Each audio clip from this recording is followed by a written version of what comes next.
Oi, gente, boa noite.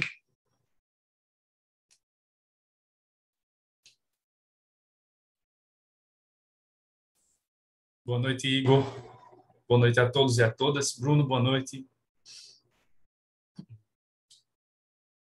Então, estamos aqui excepcionalmente na sexta-feira, fazendo essa aula de reposição aqui de Direito Constitucional. A gente vai dar continuidade ao nosso assunto que a gente viu ontem, que a gente começou a ver aí constitucionalismo. Então, vamos dar continuidade a esse assunto.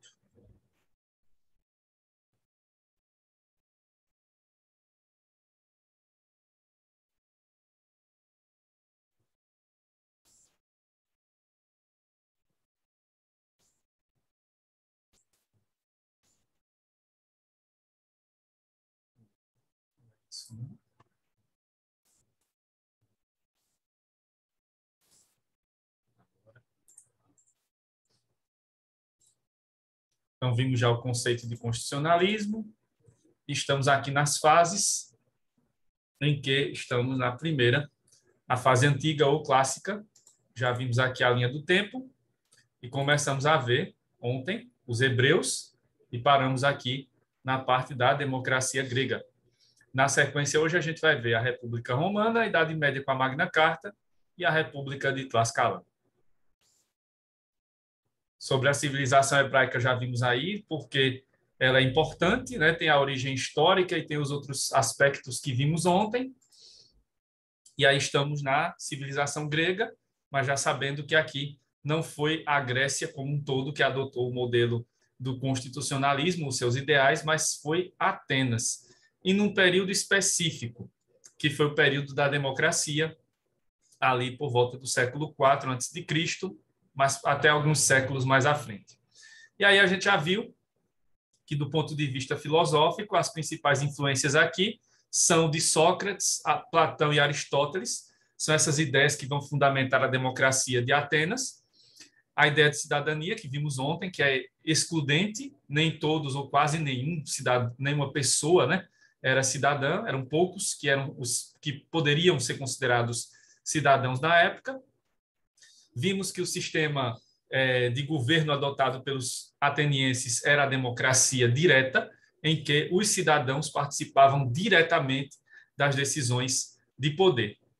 Isso tudo ocorria segundo esses três elementos que estamos vendo aí. E vimos ontem dois deles, a isonomia e a isotimia. Só relembrando, a isonomia seria a igualdade geral para todos os cidadãos, então todos os cidadãos deveriam ter os mesmos direitos e os mesmos deveres.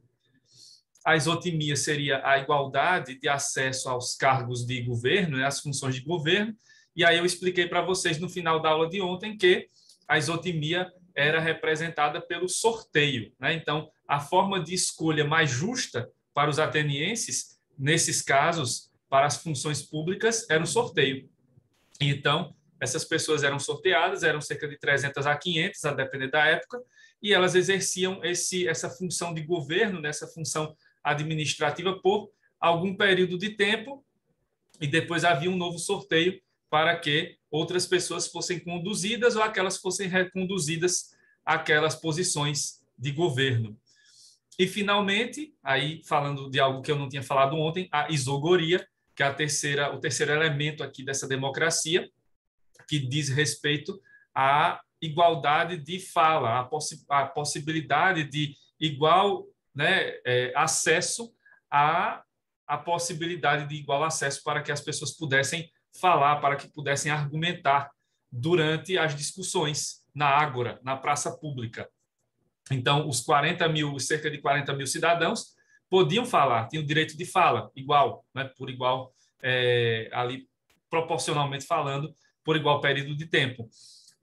E aí, então, os cidadãos tinham esse direito de fala. Só que aí, nem todos exerciam esse direito da mesma maneira, sempre há pessoas que têm uma capacidade argumentativa mais, né, com mais desenvoltura, e aí esses que eram mais, que tinham maior desenvoltura na argumentação, na retórica, esses falavam geralmente mais e formavam coalizões em que havia ali, né, alianças de momento para as votações, as decisões mais importantes de governo.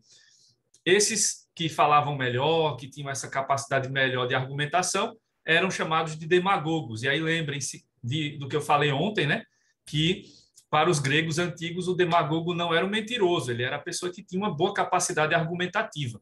Então aqui o demagogo era essa pessoa que tinha essa melhor capacidade argumentativa. E esse direito de fala, ele acaba entrando nessa ideia da isogoria, que seria, né, de maneira geral, a igualdade no direito de fala para cada cidadão. Só que, na prática, havia alguns cidadãos que falavam mais, que representavam, né, ali naquele momento, alguns interesses de grupos específicos, né, que formavam-se ali alianças para determinadas situações. Então, esses eram os três principais elementos aqui da democracia de Atenas: isonomia, isotimia e isogoria. Com o fim da democracia direta, séculos e séculos depois, o que sobrou para nós foi a isonomia. Até hoje a gente fala em isonomia quando fala em igualdade, se bem que a isonomia é uma visão mais restrita de igualdade. A nossa visão atual de igualdade é mais ampla, mas ainda usamos isonomia como sinônimo de uma parte desse direito de igualdade. Isotimia e isogoria ficaram para a história, né? Hoje nós não usamos mais essas formas de igualdade de acesso a cargos públicos, por sorteio não usamos, e a isogoria, a igualdade de fala, não, porque a gente não tem democracia direta. A nossa democracia é representativa. E aí, o que representava também a democracia de Atenas eram essas três instituições que funcionavam aí nesse modelo da democracia direta. As três instituições de Atenas eram a Assembleia, o Conselho e as Cortes. Então, eram três instituições que vocês vão ver que elas lembram, né, ou fazem lembrar os nossos três poderes. Só que nessa época não se falava ainda nessa ideia de separação de poderes, que é uma ideia moderna, vem lá do Montesquieu. John Locke desenvolveu, mas o Montesquieu aperfeiçoou, né? Então, não se falava em separação de poderes, mas havia uma divisão de poderes entre essas três instituições: a Assembleia, o Conselho e as Cortes. A Assembleia era o órgão, né, o primeiro dessas instituições. A Assembleia era o órgão responsável pela votação, né, pelas decisões principais da cidade de Atenas. E essa Assembleia se reunia ali na praça pública, na chamada Ágora. E era na Ágora, na praça pública, em que essas decisões eram tomadas. E na Assembleia participavam todos os cidadãos. Os cerca de 40 mil estavam presentes, ou deveriam estar presentes nessa Assembleia. Não havia reuniões diárias, né? Ainda não tínhamos um congresso montado, mas essa Assembleia seria o embrião daquilo que hoje nós chamamos de Congresso, né? De poder legislativo, porque cabia à Assembleia tomar as principais decisões de governo. Só que nessa época ainda havia uma mistura, né? Às vezes eram aprovação de leis, às vezes eram decisões que levavam à condenação de determinadas pessoas, às vezes eram decisões que levavam à prática de governo mesmo. Então, como não havia separação de poderes, né, executivo, legislativo e judiciário, era possível, nessa época, que a Assembleia exercesse algumas funções que hoje seriam típicas de governo, que hoje seriam típicas de um poder judiciário. Apesar de que havia funções administrativas e de julgamento nas outras duas instituições, né? Então, a Assembleia era a instituição mais importante, porque era nela em que todos os cidadãos podiam se manifestar, com aqueles três elementos ali, né? A isonomia, a isotimia e a isogoria. O segundo órgão, a segunda instituição aqui da democracia de Atenas era o Conselho. E o Conselho era como se fosse a prefeitura deles, né? Então, era o poder executivo, era como se fosse o poder executivo. E eles tinham a função de administrar a cidade. Era aí em que ocorria a chamada isotimia. Então, era para o Conselho que se escolhiam os representantes por sorteio. E não havia a figura do prefeito. Então, todos os que exerciam funções do Conselho eram como se fossem os prefeitos. E aí era um órgão que oscilava entre 300 e 500 pessoas, a depender da época. Então, eles eram, ao mesmo tempo, servidores públicos, né, comparando com os dias de hoje, eles eram servidores públicos e administradores, ou os prefeitos, né? Então, as funções do Conselho eram, basicamente, funções administrativas. Era o Conselho responsável por administrar a cidade de Atenas.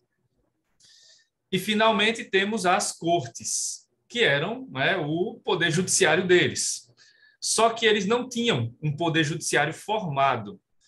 Então, era preciso escolher, né, quando fosse necessário julgar uma pessoa que cometeu um crime, então seria criada uma corte, né, seriam escolhidos ali os juízes, né, os jurados, que era como se fosse um júri, e aí esse número de jurados, de juízes, ele variava de acordo com a época, né, e dali havia esse julgamento. E essa corte ela era formada para julgar aquele caso, e quando aquele caso fosse concluído, então a corte se desfazia. E os membros da corte sempre eram os mesmos lá da Assembleia, né? Eram sempre cidadãos escolhidos por sorteio. Então cabia a eles fazer o julgamento daquela situação, e depois que o julgamento fosse concluído, então se dissolvia essa corte, e se fosse preciso julgar outro caso, era formada outra composição de corte. Mas as cortes eram responsáveis realmente pelos julgamentos, né, das questões mais importantes de Atenas. Então, com essas três instituições, a democracia de Atenas se fecha, né, fecha o seu sistema. E aí temos realmente um modelo de democracia direta, em que os cidadãos participavam diretamente dessas decisões, porque os membros das cortes eram cidadãos escolhidos para isso, e eles iam exercer a função de juízes. Os cidadãos que eram sorteados para o conselho iam exercer funções semelhantes à de servidor público ou prefeito, a mesma coisa, uma mistura dos dois, e eram também cidadãos. E os membros da Assembleia, todos os cidadãos estavam ali. Então, a expressão da cidadania de Atenas estava bem colocada nessas três instituições, nesses três órgãos. E eles, então, foram responsáveis por representar esse modelo de democracia direta para os atenienses. Então, esse foi o modelo de democracia de Atenas, um modelo que não pegou na Grécia toda, como eu falei ontem, o modelo principal adotado pelos gregos foi sempre o de Esparta e não de Atenas. Inclusive, esse modelo grego ele influenciou muito mais fora da Grécia do que dentro da própria Grécia antiga. Tanto é que outras civilizações próximas, né, ali indo para o Oriente, Pérsia e tudo mais, tinham algumas cidades-estado que adotavam esse modelo de Atenas. Na Europa, poucas cidades adotaram esse modelo, mas as ideias dos filósofos, do Sócrates, do Platão, do Aristóteles, a ideia de cidadania, a ideia de democracia, a isonomia, essa divisão em instituições, isso acabou com o tempo influenciando as civilizações modernas. E hoje nós temos a civilização grega como uma grande herança que foi deixada, né? Um grande legado que foi deixado para a civilização ocidental. Então, hoje o nosso modelo de democracia, o nosso modelo de divisão de poderes, de governo, ele é baseado nesse modelo grego. Claro que não na totalidade, na íntegra, mas a gente extrai vários fundamentos do nosso modelo atual desse modelo de Atenas. Por isso que ele foi tão importante aqui, por isso que ele representa uma influência marcante dessa primeira fase do chamado constitucionalismo clássico ou constitucionalismo antigo. Certo, gente? Então, aí concluo essa parte, né, da segunda influência da civilização grega, especificamente do caso de Atenas. Pergunto a vocês, até aqui, alguma dúvida?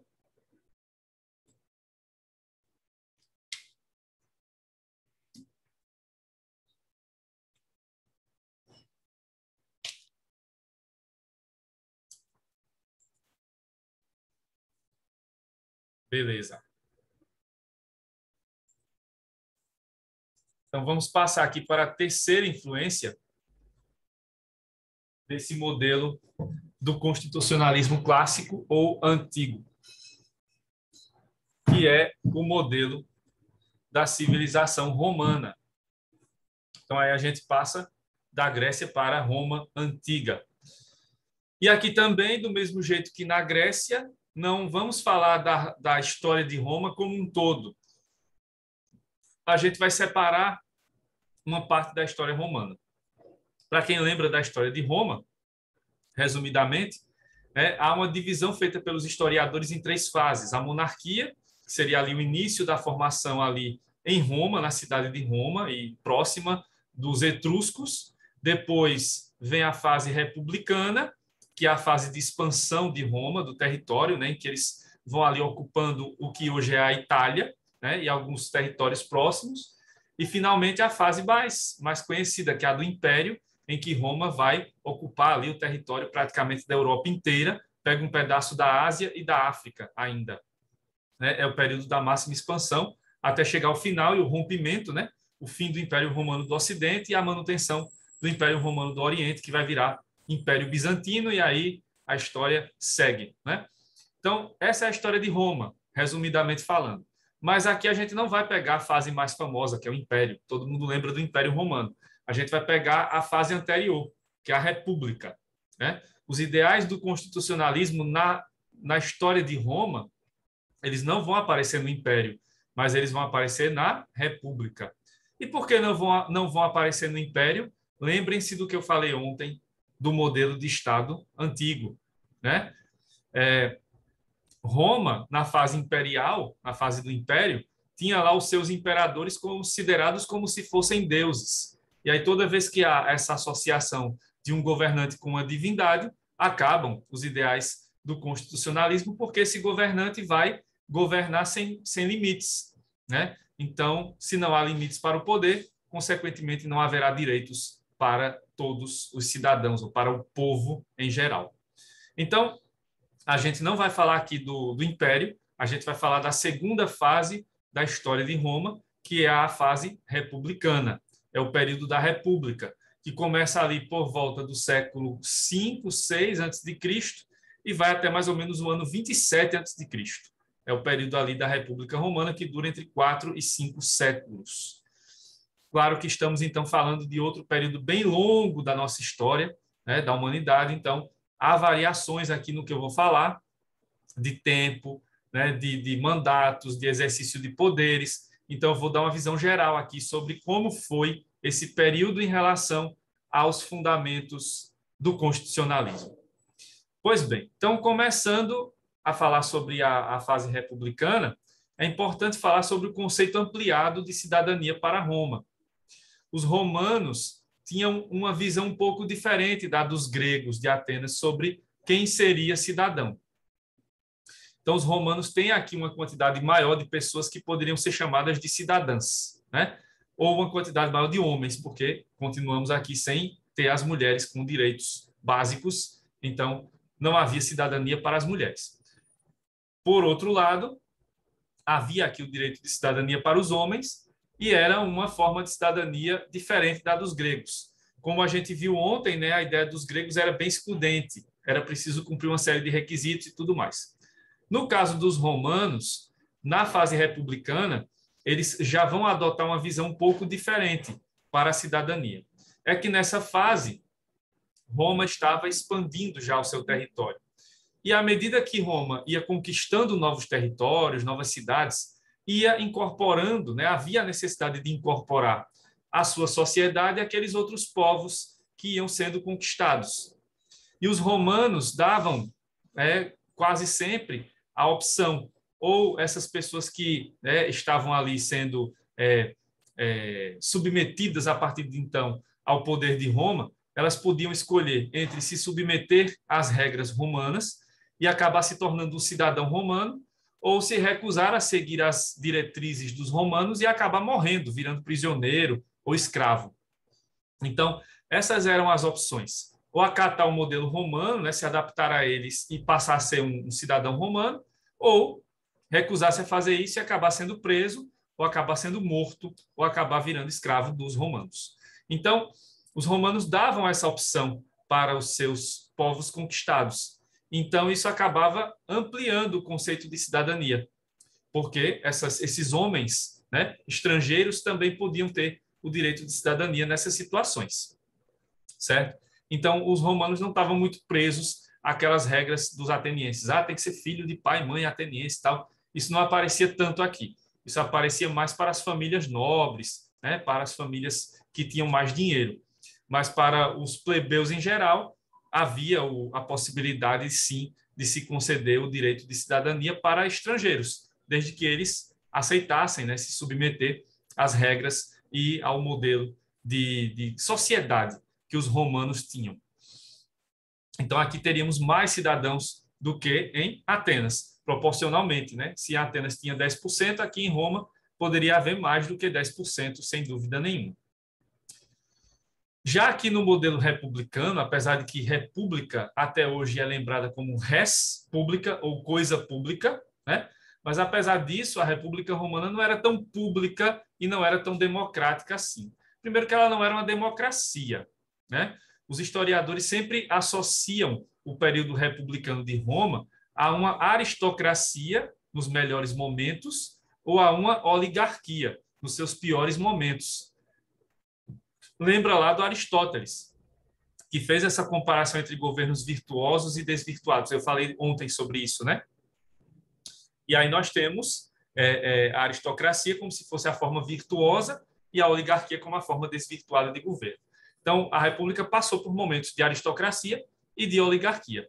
Agora, momentos de democracia não houve, né? Não houve porque a República Romana não era democrática, certo?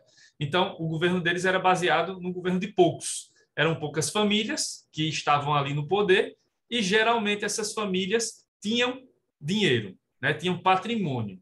Por isso que elas tinham esse acesso às posições mais altas da sociedade.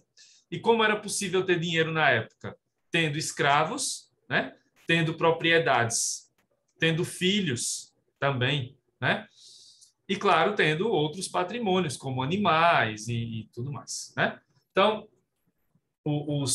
as pessoas mais ricas eram essas que tinham mais patrimônio. E à medida que Roma foi se expandindo, os generais também das legiões passaram a voltar da guerra, né, com os resultados ali dos saques, das invasões, e eles acabavam também enriquecendo, entrando nessa aristocracia, nessa oligarquia.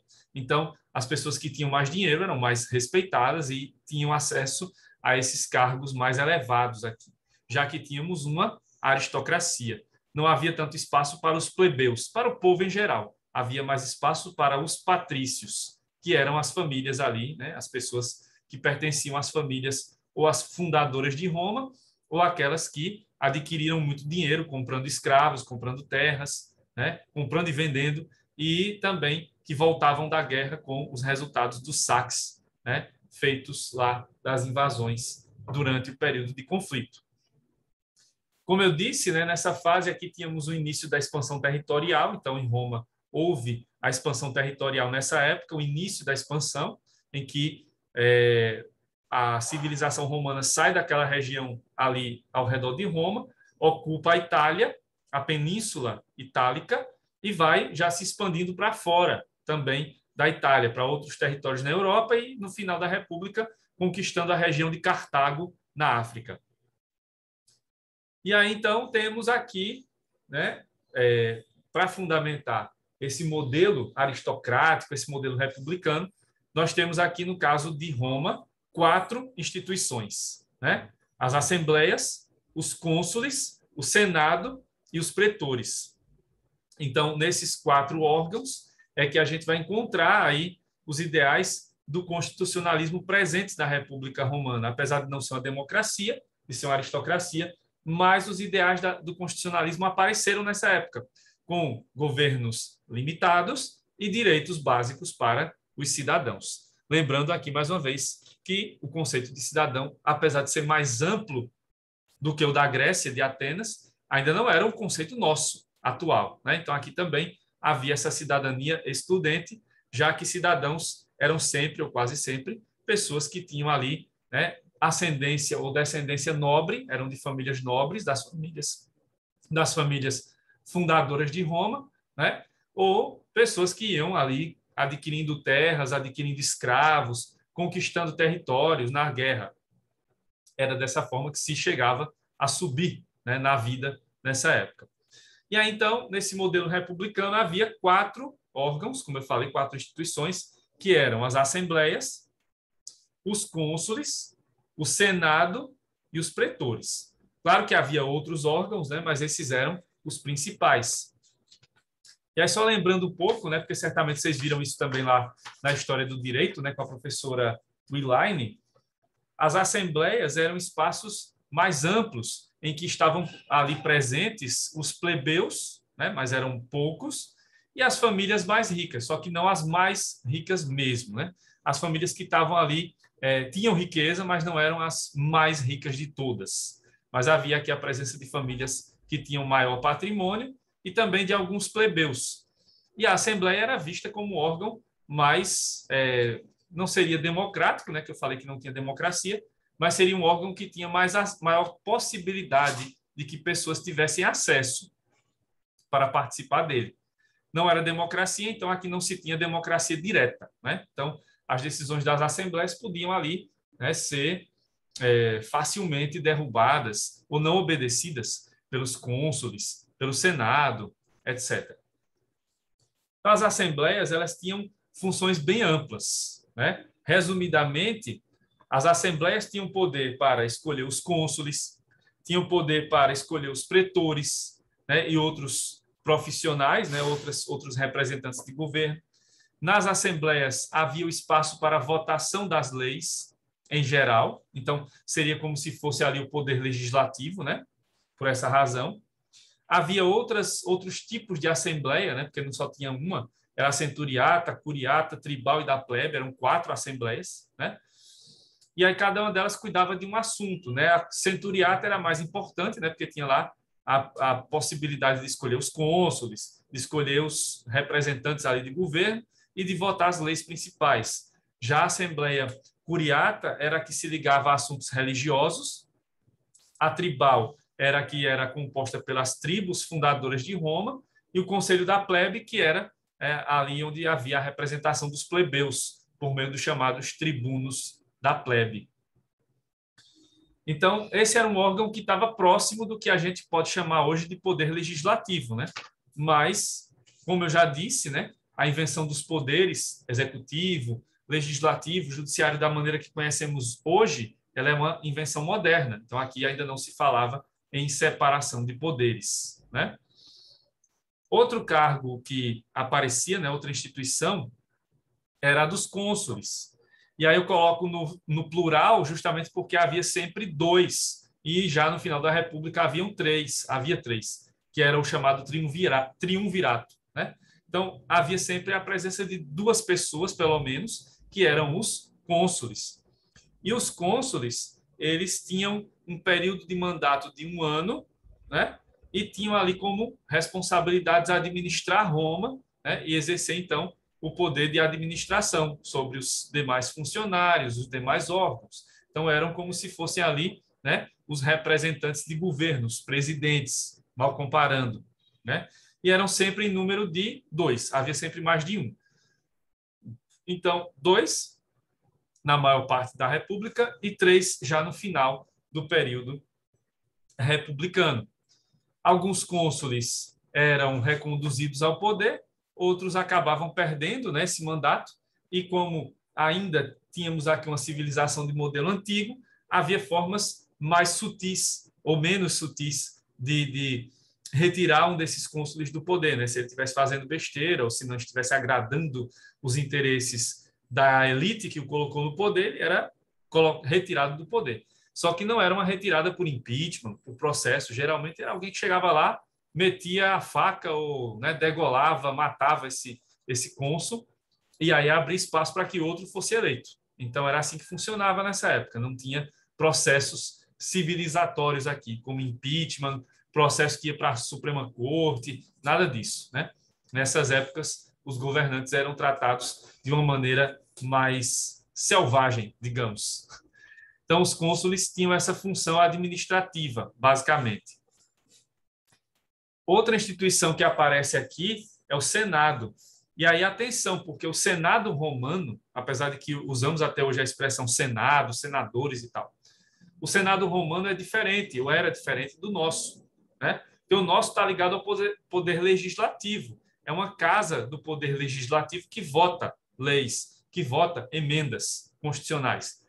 Já no caso dos romanos, o Senado estava muito mais próximo do executivo do que do legislativo.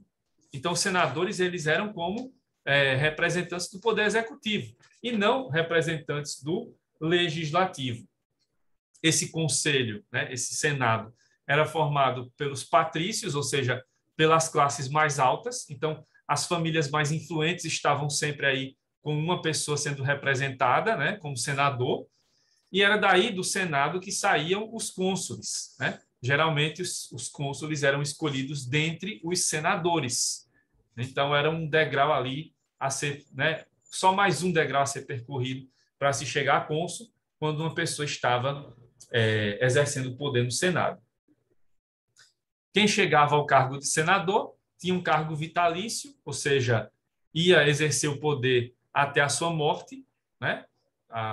Seja de causas naturais, seja por assassinato. Então, os senadores tinham mandato vitalício e eles exerciam ali o controle sobre governo, sobre política. Cabia a eles escolher os magistrados, né, as pessoas que iam fazer os julgamentos, né, pelo território romano. Cabia aos senadores também, em caso de crise, estabelecer a dissolução do cônsul, né, da função de cônsul, do consulado, e aí os cônsules eram retirados do poder e os senadores nomeavam um ditador. E aí esse ditador é quem ia governar sozinho por um período de tempo até que as coisas fossem normalizadas. Isso não era golpe de Estado, né, na visão moderna, mas poderia até ser, a depender da situação, né? Mas aqui, como estamos falando de um órgão, de órgãos, instituições mais antigas, não se discutia ainda isso lá naquelas épocas, né, antes de Cristo. Então, os senadores representavam aqui esse órgão, né, o Senado, que era considerado o órgão mais importante, inclusive, dessa república, já que os senadores tinham funções bem delimitadas e podiam, inclusive, destituir os cônsules, o que era algo, né, a depender da situação de crise, seria algo bem complicado, politicamente falando.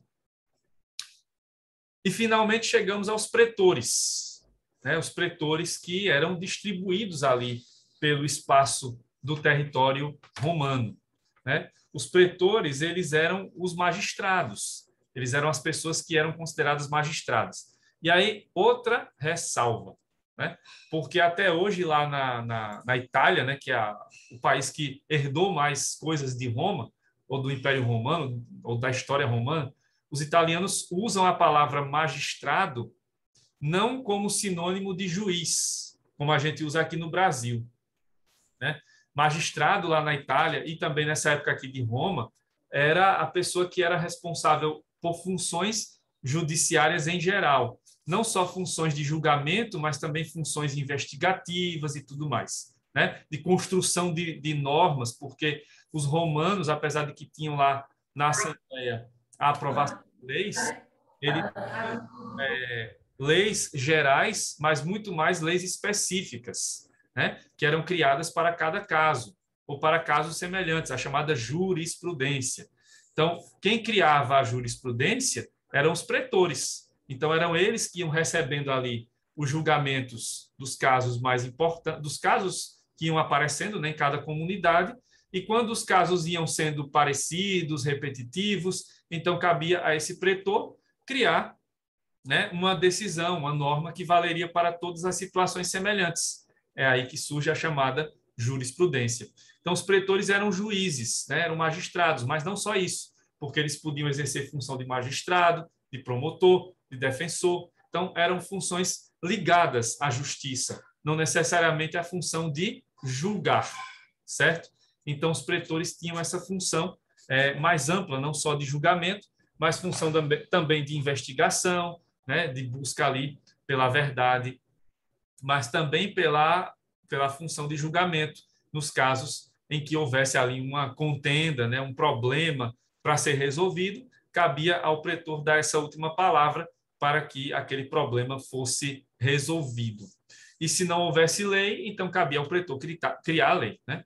E aí, então ele podia criar leis para casos concretos, diferentemente do que ocorre hoje, né, que o juiz não pode criar lei, ele tem que julgar com base no que já existe da lei ou da Constituição. Já os romanos podiam ter essa abertura maior e podiam, inclusive, julgar as questões e criar, né, decisões, criar normas específicas para aqueles casos. Então, tanto na Grécia quanto em Roma, né, essas instituições elas vão ser responsáveis justamente pela manutenção dos ideais do constitucionalismo. Porque quando você tem essas instituições com a divisão bem estabelecida de poderes, de funções, você estabelece, então, poderes limitados, né? Cada um desses aí tem limites para exercer os seus poderes. E isso, por outro lado, vai representar direitos para os cidadãos. Claro que não para todo mundo, como vocês já estão vendo, né? A ideia de cidadão aqui não é uma ideia ampla, é uma ideia ainda restrita, são poucas pessoas que têm o direito de ser chamadas de cidadãs, né? Mas, mesmo assim, esses que tinham o direito de ser cidadão, né, os cidadãos, esses tinham aí essa possibilidade de garantir os direitos, justamente porque essas instituições garantiam limites de poder para quem estivesse no governo. Com o fim da República, ali por volta de 27, 26 a.C., começa a fase do Império e aí esses ideais vão ser esquecidos, porque, como eu falei, né, os imperadores não vão dar valor a essa divisão toda, organizadinha, porque o poder vai estar concentrado nas mãos do imperador. E os romanos voltam a colocar a figura do rei ou do imperador como se fosse uma figura divina. E eles entram, então, no modelo de Estado antigo e esquecem o modelo de constitucionalismo. Então, como eu já tenho falado para vocês até agora, né, nessa primeira fase, estamos vendo aqui movimentos pontuais que eram exceções à regra e que eles vêm e voltam, né? Eles não ficam ali por muito tempo presentes nessas sociedades. Então, no caso específico aqui de Roma, a República vai ser essa fase em que vai se manifestar o constitucionalismo e depois esses ideais vão ser esquecidos. E eles só vão voltar a ser lembrados séculos e séculos depois. Já depois, muito depois, do fim do Império Romano do Ocidente. Então, já lá pela Idade Média, é que esses ideais vão voltar a ser lembrados, mas não vão ser lembrados para todos, né? Como uma forma de garantia de direitos para todos. Tá certo, Daniel? Então, isso não representa aqui a garantia de direitos para todos, como a gente vai ver na sequência. Vai representar a garantia de direitos para algumas pessoas. E aí, por isso que a gente vai ver que a maioria dos autores vai considerar que essa etapa medieval ela continua sendo aqui uma parte da fase antiga, porque não houve novidades. Na verdade, nem houve grandes novidades. O que houve aqui foi uma tentativa tímida de se voltar aos ideais, mas não para garantir direitos para todos, ou para os cidadãos, né? Ou assim considerados como cidadãos, mas apenas para garantir direitos ou privilégios para pequenas parcelas da sociedade, como os nobres, né? Por isso que a parte medieval não vai entrar numa fase específica. Aqui ela entra na fase antiga mesmo. Pessoal, antes de ir para a fase, né, para outra influência, já na próxima etapa aqui da nossa aula, queria perguntar se vocês têm alguma dúvida, se ficou alguma dúvida aí sobre o caso da República Romana.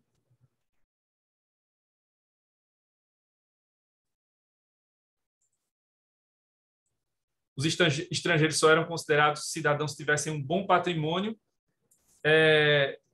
Não necessariamente, né? Eles primeiro tinham que se submeter ao modelo de vida romano, né? Se eles aceitassem se submeter, então eles podiam ser considerados cidadãos. Não necessariamente tendo que ter um grande patrimônio, porque eles eram geralmente considerados plebeus. Os plebeus não tinham que ter grande patrimônio, né? Qualquer outra pergunta que vocês tiverem, me perguntem aí na volta, né? Que eu vou ter que fazer aquela pausa para gravar aqui, tá? Já já eu volto, me aguardem aí.